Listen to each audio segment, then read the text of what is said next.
Hi everybody, welcome to my homestead and welcome to my channel. My name is Jared. In this video, I want to talk about the 4th of July.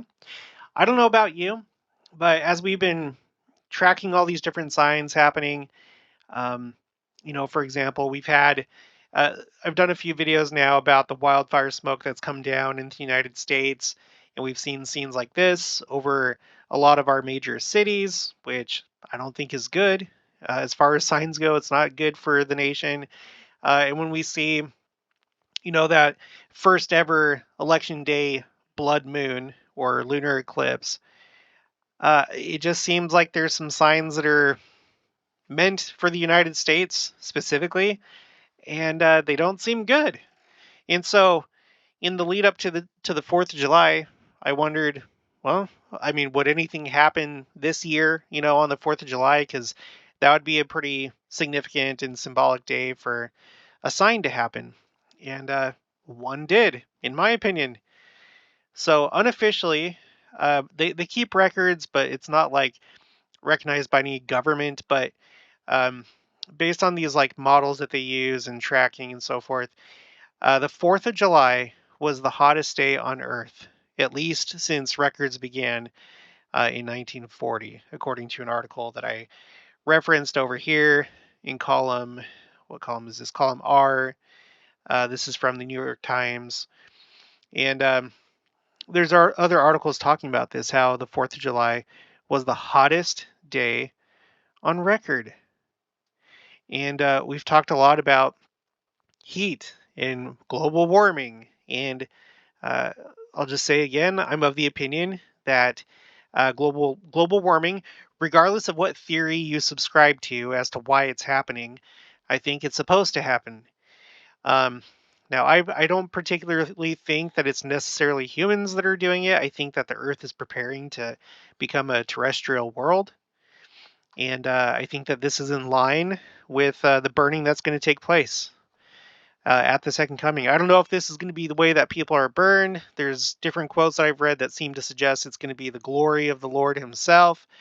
For all I know, maybe that's starting to happen and it's like slowly happening. I don't know. We're not really going to know uh, until we have 2020 hindsight and we know exactly what happened and why and what caused everything. But I think it's interesting that as we think about the second coming, we know that the world is going to be burned. And is this how? I don't know. But regardless, it puts the burning imagery in your mind when we're talking about fire and heat. And so the 4th of July, of all days, to be the hottest on earth, I'm taking that as a sign. So before we get further into this, I don't have an update right now on the Flood the Earth challenge. Today was kind of a hectic day. Um, so we're at 6,089 copies of the Book of Mormon that have been shared since the last time that I updated it, with 613 people that have joined the challenge. I know more has taken place since then, so I'll get that updated and have that in the next video. Just as a reminder, you can easily share the Book of Mormon using the Gospel Library app. Go to Scriptures. Okay, at the top there's going to be a banner right here that looks something like this. It'll have a share button, and this will give you a link to text or direct message or email a friend or someone that you know the Book of Mormon app. So you don't have to get a physical copy. You can just send it like this, and I suggest that you do. The intent is to flood the earth, and this comes from Elder Razban's talk where he was talking about flooding the earth with the Book of Mormon. So please make sure to do that, whether you report it to me or not. But if you do, let me know. Include hashtag flood in your comment and keep your comments short so I can easily find it and then update the tracker. Okay, so um, yeah, just as a reminder, so we had uh, on the 28th of June, there were a bunch of articles coming out talking about wildfire smoke in Chicago, Cleveland, Detroit, Indianapolis, Louisville, Pittsburgh, St. Louis, which is pretty far. Um, and then these states right here. And then before that, just a few weeks earlier, it was New York City, Washington, D.C., Ottawa, Canada, and other places. Um, and then, like I said before, if we go back to 2022, That's where we had the first ever election day blood moon lunar eclipse. But really, really probably not a good sign. Um, and there's been a whole host of other things, both in the United States and around the world. So let's take a look at this. And I'm going to talk about a number of different things here, not just the heat on the 4th of July, but other things like hurricanes and just a whole collection of things. So, okay, so the New York Times. Heat records are broken around the globe as Earth warms fast. Okay, I'm going to zoom in. The past 3 days were quite likely the hottest in Earth's modern history, scientists said on Thursday, as an astonishing surge of heat across the globe continued to shatter temperature records from North America to Antarctica. The spike comes as forecasters warn that the Earth could be entering a multi-year period of exceptional warmth driven by two main factors: continued emissions of heat-trapping gases, mainly caused by humans, of course, burning oil, gas, and coal. And then the second is the return of El Nino, a cyclical weather pattern. And so here you see this graph. It says July 5th, but that's because I've seen other graphs and it has like July 5th and July 4th were pretty similar.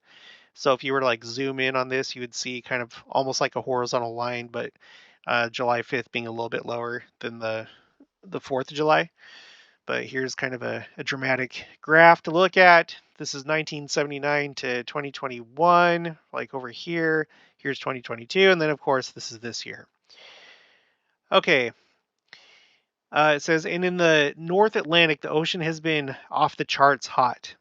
Surface temperatures in May were 2.9 degrees Fahrenheit, or 1.6 degrees Celsius warmer than typical for this time of year, breaking previous records by an unusually large margin. So this is where we kind of like start to talk about hurricanes, but I have a separate article about that, and I have a spreadsheet I'm about to show you that I originally was using for the other channel that I'm not currently using, Watch for the Signs. Um, I've considered everybody's feedback, by the way, on that. I think that I am going to use that channel as kind of like an overflow channel. So I'm going to stick to basically like one main video a day on this channel, with maybe a few exceptions. But when there's just like a bunch of things popping off, those smaller videos I'll just put over there, because there have been some people that say that they got a little overwhelmed by all the videos. So if you're really wanting to stay on top of it, I think that's what I'm going to do going forward. But all the really, really important things I will keep on this channel. So don't worry. Okay, the sharper jump in temperatures has unsettled even those scientists who have been tracking climate change. Quote from Brian McConnelly, a senior research scientist at the University of Miami. It's so far out of line of what's been observed that it's hard to wrap your head around. It doesn't seem real. Now, I don't know. Is this kind of like this kind of speech, this quote, is it like politically motivated, or is he being honest? I can see him just being honest. He may, stick to the human cause thing and whatever, but this could be his honest opinion. Um, if this data is correct, then yeah, it sounds pretty bad. Okay, on Tuesday, so that's the 4th of July. That was the 4th of July. On Tuesday, global average temperatures climbed to 62.6 degrees Fahrenheit, or 17 degrees Celsius. Interesting number.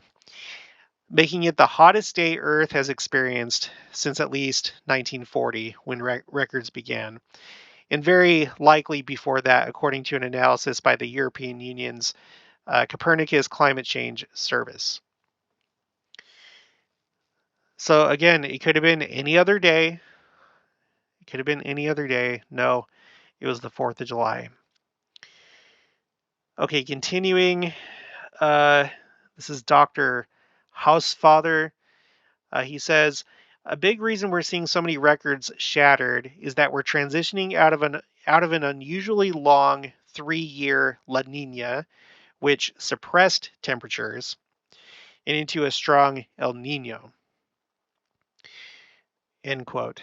That likely portends even more heat is coming.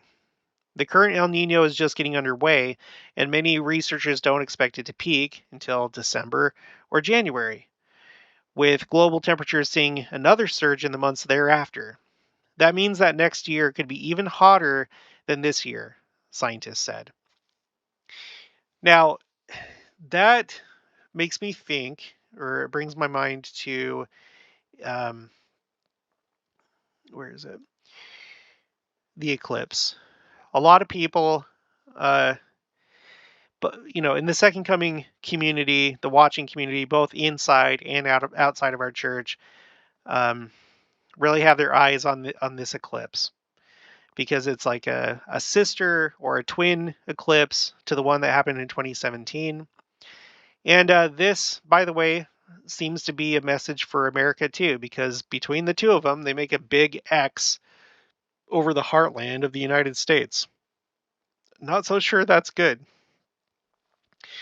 And then for the 5 billionth time, both of these eclipses go over significant church sites. Kirtland, Ohio, the first temple, a temple in which Christ appeared that we have record of, the Sacred Grove. The one in 2017 went over the future New Jerusalem, Independence, Missouri, and Adamondiaman in Far West. So these are very, I feel like, LDS oriented eclipses, as well as United States oriented eclipses. Although, of course, there's implications for the rest of the world. It's not just limited to the United States or to our church. But 2024, so I guess we'll have to wait and see, unless something happens before 2024. I guess we'll have to wait and see how next year turns out, but they're saying that it is most likely going to be even hotter. Okay, that's great. Let's move on. This is from Gabriel Vecchi, a climate scientist at Princeton. Quote, there does seem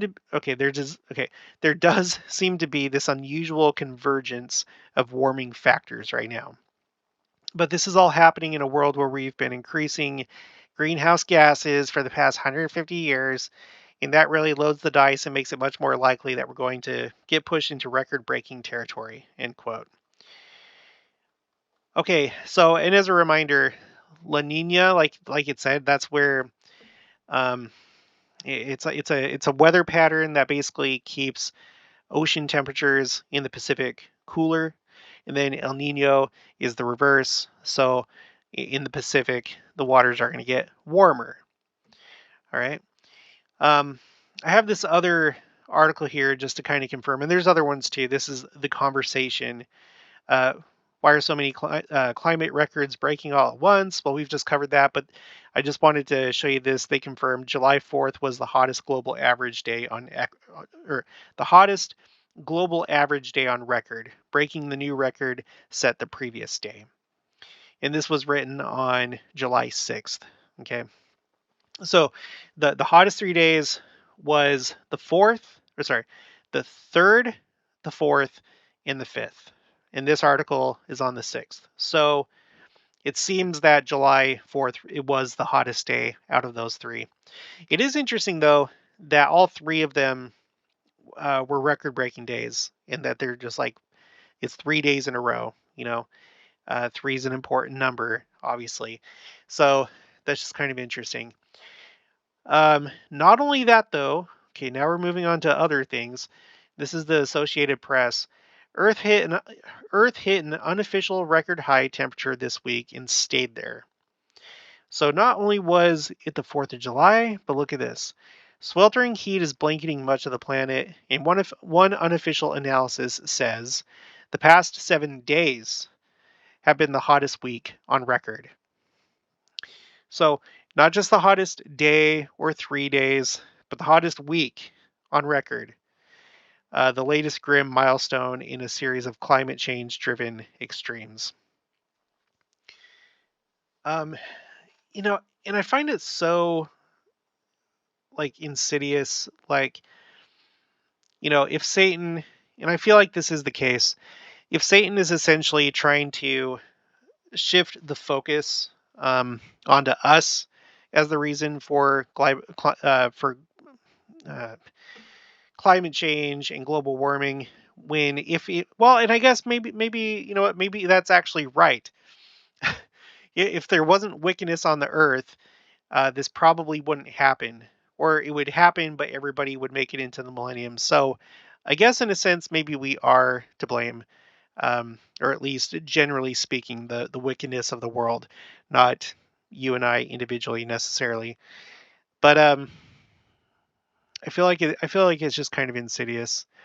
If we come out of this, you know, on the other side of the second coming, only to find out that the earth had been warming slowly as a warning to the world to change their ways, not with carbon emissions and da da da, but with the way that you live your life and being close to God and keeping his commandments and watching how you treat people. Um, Again, I feel like there's so many times that the Lord, both in the scriptures, accounts in the scriptures, and then just what you know from your own personal life, there's so many times that the Lord is very merciful, very patient, gives you plenty of time to think and consider and change your ways before the hammer drops. And I feel like this is probably no different, but I can't say for sure.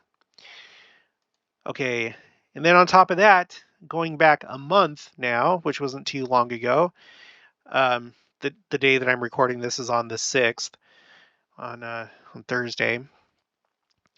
So last month, June, was the hottest month on record, indicating rising global temperatures. So, um, let me read some of my highlights here. The summer of 2023 is set to be one of the most unusual in human history. By the way, this is Euronews. With confirmation from the European Observatory Copernicus that the combined effect of climate change and the return of the El Nino phenomenon are pushing ocean and land temperatures to unprecedented levels. Later, it says experts suggest it is the most direct sign of the disruption of the planet's climate. It is compounded by other factors, such as disasters like forest fires, which they're just crazy right now in Canada. As a reminder, um, in fact, why don't we just go there? So, by the way, I don't know if for any of you that come here and check out the spreadsheet, and if you don't, the link for it is in the description below. This is uploaded to the, or this is in the cloud on my Google Drive. Um, so I have all these tabs down here, all these different spreadsheets that are part of this workbook, and there's basically a new kind of section that's starting to develop, which they all start off with the word disasters. So I have disasters, die-offs, which means like all these like fish and trees and whales and sharks or whatever that just like mass die-offs. I have a tracker for that. I have one for derechos, one for earthquakes, hurricanes, which we're going to look at in just a little bit, and wildfires. These are a lot of these I had already um, made for the other channel, but anyway, just as a reminder, if you didn't catch the videos where I mentioned this, this is right now. In fact, I think it was in June. Um, Canada already by that point had its worst wildfire season in the nation's history in June.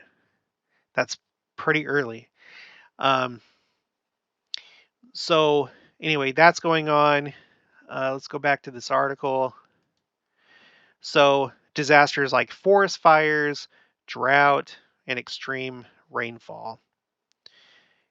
And by the way, we've been having a lot of rainfall here in, well, at least my part of Kansas. I want to pull something up really quick. I want to go to wildfires. Here we go. I haven't looked at this for a little bit. Yeah, you can see up here all the Canadian wildfires. It's all across the country. all the way up into, isn't this the Northwest Territory up here in the Yukon? Yeah, Northwest Territories, Yukon. Not so much in the Yukon, but it seems like the majority of it are, British Columbia, Alberta, Saskatchewan, somewhat in Ontario, and then a lot in Quebec.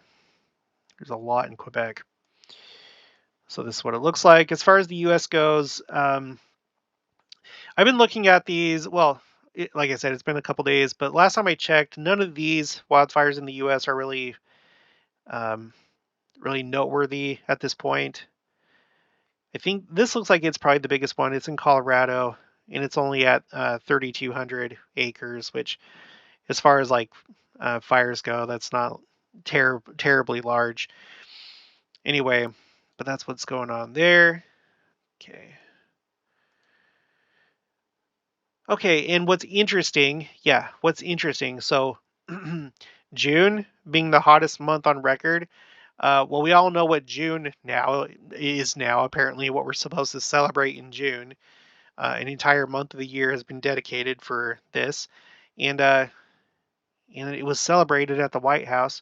Biden hosts largest ever White House Pride celebration, tells LGBTQ community you belong.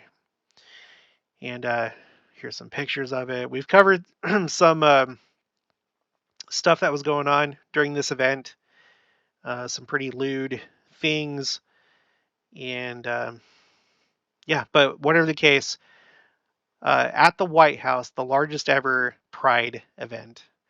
And it just happened to coincide with the hottest June on record.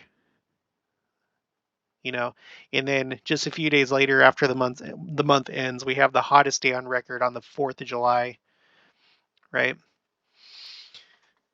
Okay, yeah. So, okay, let's look at this. South Florida Sun Sentinel forecasters up predictions to above normal hurricane season due to record warm sea temperatures.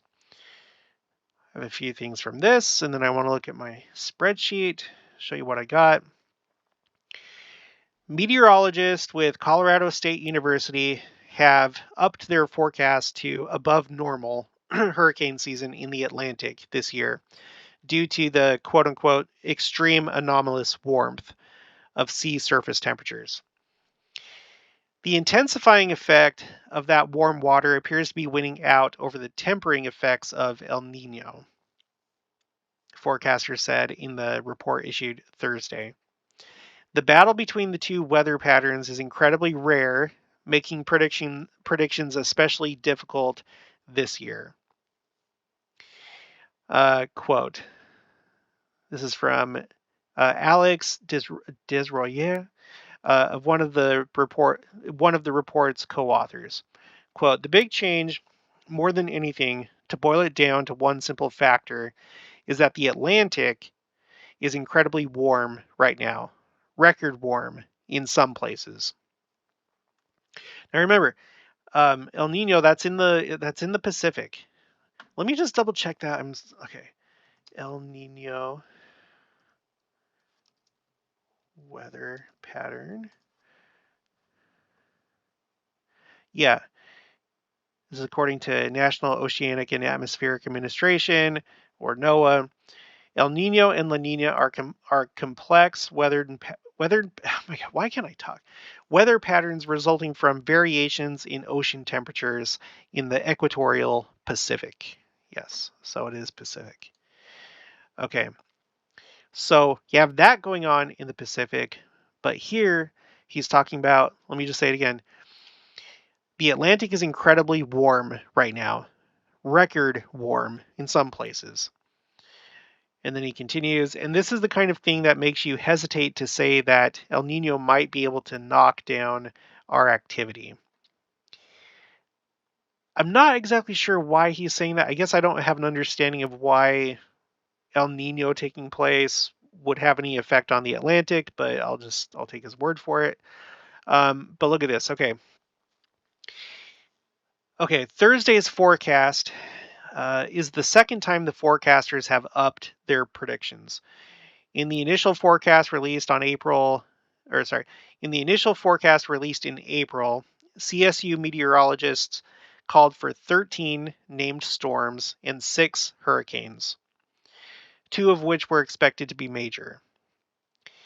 All right, so this is where we now go. Pull this over. We're going to go to my spreadsheet. Okay, let me explain what we're looking at here. So as you can see, I have this listed by year, and it's categories 5 through 1, and then TS is tropical storms, TD is tropical depressions. I did not include like subtropical storms or like other like little variations like that. I just did, so I just kept it simple. All right. So I got this information like I usually do. I got it from Wikipedia. They have a year by year thing for hurricanes and many other um, phenomena like this, right? And I just tallied it up. That's all I did. I did it by category. All right. And so this is what I got. These 3 columns right here are the totals. So you have the total number of hurricanes, and then the total number of major hurricanes, which Wikipedia defined as anything that was a category 3 or higher. And I think that's probably the same definition that they would be using as we're reading this article. So major hurricanes, category 3 and larger, so 3, 4, and 5. And then I have the total storms, which includes the tropical storms in the tropical depressions. Okay. And of course, hopefully you know this. Typically, the way that it works is that when a hurricane develops, it starts as a tropical depression, then it upgrades to a tropical storm. Then after that, it goes up the categories if there's enough to keep it going, right? So these tropical depressions, they just remained tropical depressions. They didn't progress to anything else. Tropical storms began as tropical depressions, if my understanding is correct, but they didn't get any further than tropical storms. So you see how that works. So uh, column D is the total of all of these together. All right. So looking at last year, we had 8 total hurricanes and only 2 major hurricanes. We had a category 5 and a category 4. Okay. And then 16 total storms. So going back to the article and comparing it to last year, they were originally saying 6 hurricanes, and only 2 of which were supposed to be major. So they had a forecast of something a little bit lower than last year. Last year had a total of 8. They were saying, oh, we're probably just going to have 6 this year.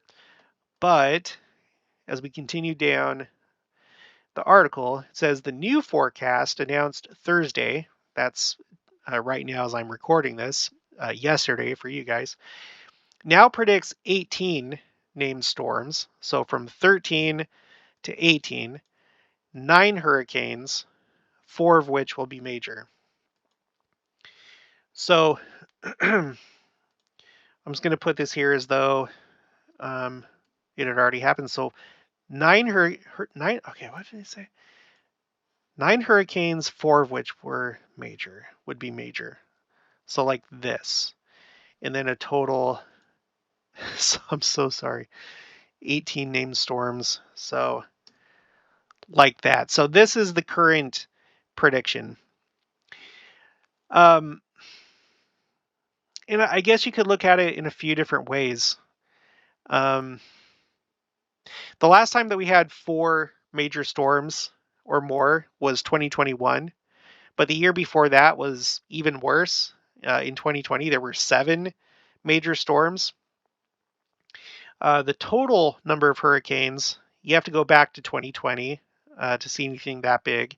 In that year, it was 14. Before that, you'd have to go back to 2017.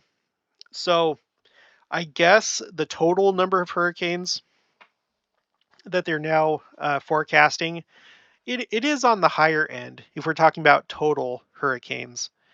Major hurricanes, I don't know, maybe not so much. Now, And that's not to downplay the effect that any individual hurricane can have. You know, it's just like wildfires or tsunamis or earthquakes. The size doesn't necessarily matter.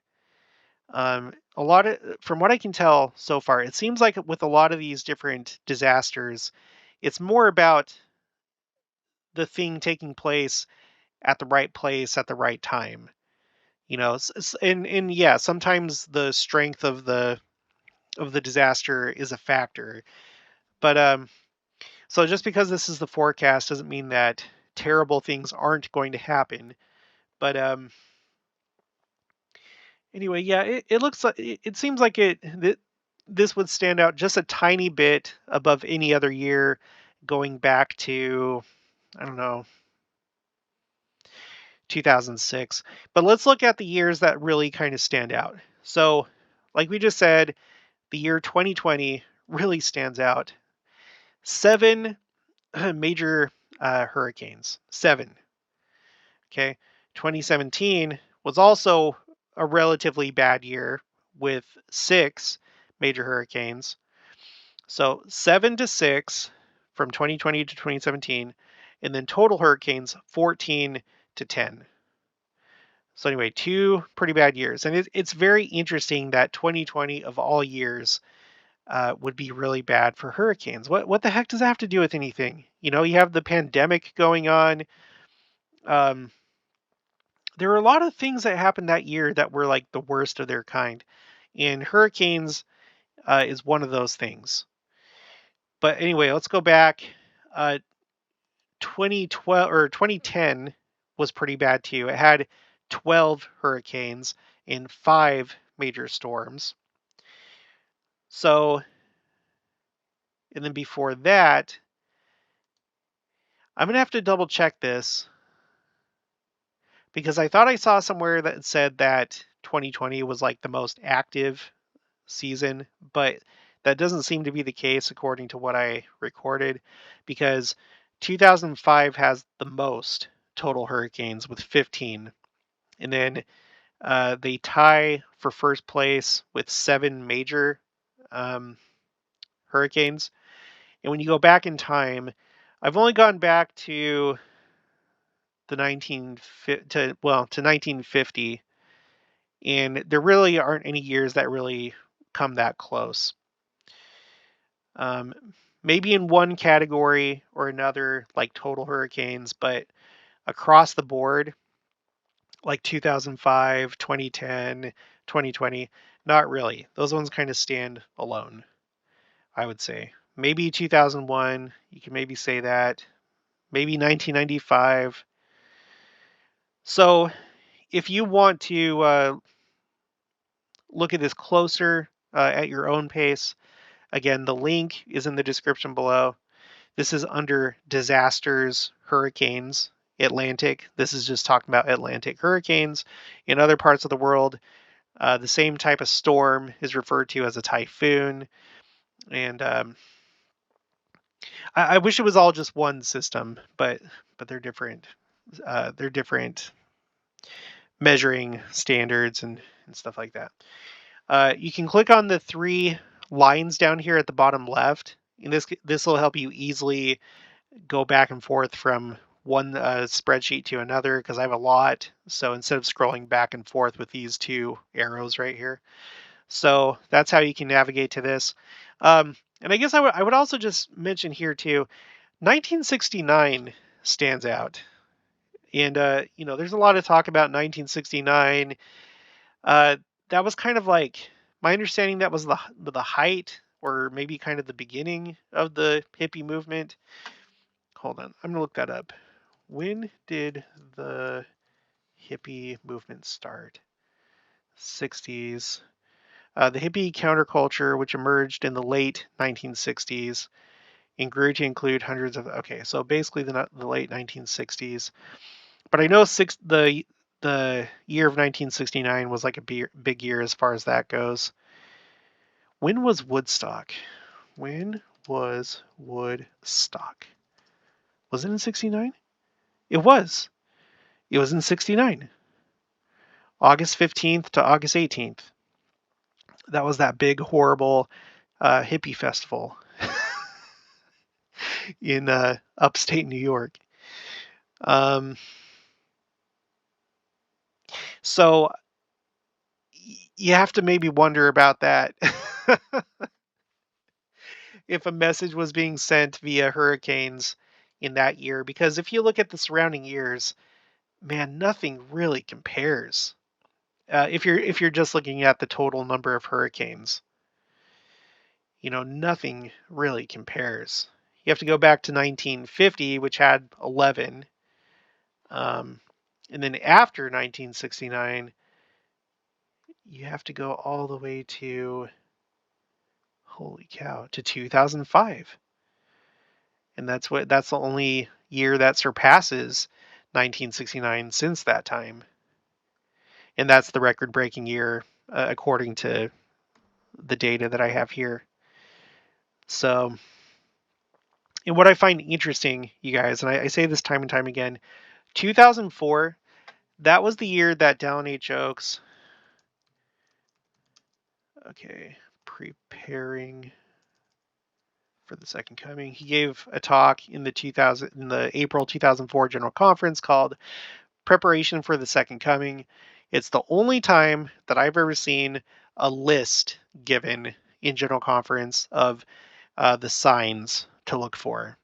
And he talks about, all the things that you already know: earthquakes in diverse places, iniquity abounding, the whole earth in commotion, overflowing scourge, wars, all that stuff.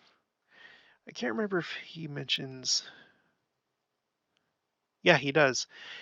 He mentions that scripture in D&C 88 that talks about, I'll just read it here: the testimony of the voice of thunderings, and the voice of lightnings, and the voice of tempests, and the voice of the waves of the sea heaving themselves beyond their bounds. And remember, if you've seen my other videos, excuse me, don't know where that came from. I guess I'm boring myself. It was December 26th of this year, 2004, that we had that massive tsunami in Indonesia. Let's just hop over to that spreadsheet. So 2004, December 26th, the day after Christmas, that's when there was a, I don't know the exact reading, I don't have it here, but it was at least a 9.0. It probably was just a 9.0, I'm not sure. A 9.0 earthquake that caused a tsunami that killed a lot of people in Indonesia. 228,000. Okay. So I need to update that. Oh no, that's 220. Okay, I thought I messed up. So anyway, going back to hurricanes, so you had that happen in 2004 at the very end of the year, at the very end. And then the next year was pretty bad too, as far as earthquake deaths go. Very high. 89,000. That is high compared to all these other years here. The only other year that really compares, well, there's two: 2008 and 2010, but no other year compares. The next comparable year would be this year with the earthquake that happened in Turkey. So, okay, so the point I'm trying to make: April 2004, he gives that pretty incredible talk, and then things start happening immediately afterwards. And when I say immediately, I just mean like the same year and the year following. So, massive earthquake and tsunami, and then hurricanes the next year go crazy. 7 major hurricanes, 15 total hurricanes, and this is just in the Atlantic. At some point, I'll do all the work. I'll do it, and I'll get the Pacific and Indian Ocean typhoons and stuff. That's just going to take more work, take more time. But I feel like this illustrates the point pretty good. That I think that was a pretty serious talk, and I do think that it was linked to that talk, because these talks given in General Conference are not just for the church, they're for the entire world. Okay. So as we advance forward in time from 2005, let's just remind ourselves, 2010 was bad. That was a bad year. And then 2020 was like the next worst year. So I don't know. Maybe you could look at this as kind of a time frame from 2005 to 2020, 15 years. Maybe it's some kind of warning period, you know. Whatever the case, a lot of people woke up in 2020 and started thinking about God more and the second coming. And that's probably why a lot of you are here. It's why I'm here. 2020 woke me up. That's why this channel is happening. I think. I'm not sure what would have happened if 2020 hadn't happened. I'm not sure if I would be here right now. But anyway, so going back, so these are the predictions right now. This is the forecast, and like they said, it's unpredictable. So we're just like everything else. We're just gonna have to wait and see. Just gonna have to wait and see what happens. But just generally speaking, things don't seem very good. Okay, so moving on to the next thing, Gizmodo, a wake-up call. The world needs to prepare for massive crop failure. Oh, great.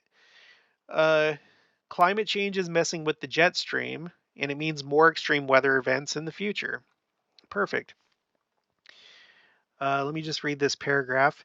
The researchers analyzed climate models and observational data from 1960 in 2014, and then looked at future projections between 2045 and 2099. Well, you know what? I don't think you're going to need to worry about it at that point. By analyzing the data, they found that a changing jet stream has contributed to crop failure in the past. Jet streams are air currents, uh, see plural. There's sometimes I come across people and I think they think there's just like one jet stream, and there's not. Jet streams are air currents that change weather patterns around the world. But many scientists have observed that climate change is changing how jet streams move, which could challenge crop growing regions around the world. Climate models are equipped to show those changes in the atmosphere, but these models cannot always show how it affects conditions on the ground. So it would seem that the jet stream is changing, moving. Um, so that's just another thing to be aware of. We've talked about other things that have happened, weird things like, let me see if I can find them. Let's see. Look up core. Okay, so 2009, there was a report that the Earth's core may have stopped spinning. And you can find this over here, USA Today. This is the study or the article that I based that on. So you have that. You have shortest. Okay, last year on June 29th, so almost exactly a year ago, shortest rotation of the Earth on record. 1.59 milliseconds under 24 hours. So you had that happen. We talked about the tilt of the Earth. I did a video recently how they're observing the tilt of the Earth changing. And guess who's to blame for that, by the way? Guess who's to blame? It's you. I can't remember if I put that on here. No. No, I didn't put it on here because it wasn't like just like a one-day event. It's something that they've observed over time. Geez Louise, what other things? So shortest day, tilt of the Earth changing, the core, the Earth's core may have stopped spinning. Yeah, stars are acting weird. Betelgeuse, there was the dimming, and then right now, just within the last couple months, now it's shining brighter than ever as they're waiting for it to go supernova. I can't remember if there were other things. Yeah, you have these two lightning records right here. Mega flash world record, the longest single horizontal lightning flash, 477.2 miles.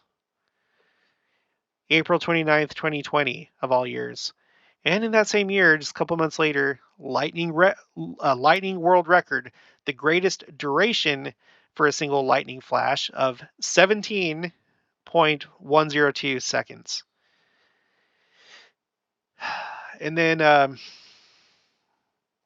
can't remember how I got off on all this, but just as a reminder, while I'm thinking about it, you have all these wildfires. No, not that. Wildfires. All of these are the largest or most deadly or most destructive wildfires in these countries, provinces, or states' history. Okay. Look at from 2004 with the Taylor Complex Fire in Alaska, and moving onward, Texas, Utah, Idaho, Arizona, Oregon, Arizona again, but that time for deadliest, Nevada, British Columbia, which it broke its record in 2018, but guess what? That's no longer the case. That changed. Um, but anyway, British Columbia, the as a whole, its whole wildfire season, not just a single fire. California, most destructive and deadliest, the Camp Fire in 2018 when President Nelson became president. Anyway, on and on and on and on. California in 2020, of course, had its largest wildfire season and its largest wildfire. Yeah. Okay. So, moving on. Okay, so it looks like on the 5th of July, the day after the 4th, that's when the Earth was at aphelion, if that's how you pronounce it, aphelion. That's when the Earth is the furthest away from the sun, and perihelion is when it's the closest. And we've talked about this word, or this word has come up a couple times as we've talked about comets, because we're always interested when they're the closest to the sun and also closest to the Earth. So this year, perihelion was on the 4th of January, and then aphelion was on the 5th of July. I've heard, I heard one channel that's pretty big into. They're not around anymore, by the way. They were kicked off YouTube. I heard him talking about how supposedly the 4th of July was chosen because they knew back then that that was the time of the aphelion. I'm not sure if that's true. I don't know how much astronomy had progressed, or like what they knew back then, but that'd be interesting if that was the case. He was making the case that, um, like, from a planetary sense, that would represent the furthest away, the furthest away that the Earth gets from the sun, from the influence of the sun. So that'd be like a good day for the United States to break away from Great Britain's influence and control and power and whatever. So I don't know about that. I don't know. I'm just sharing that. But the reason why I'm bringing this up is because this just happened a couple days ago, and I wonder, just like I wonder about summer solstice, or not so much summer solstice, but winter solstice, if that would be a time that would be chosen for the second coming.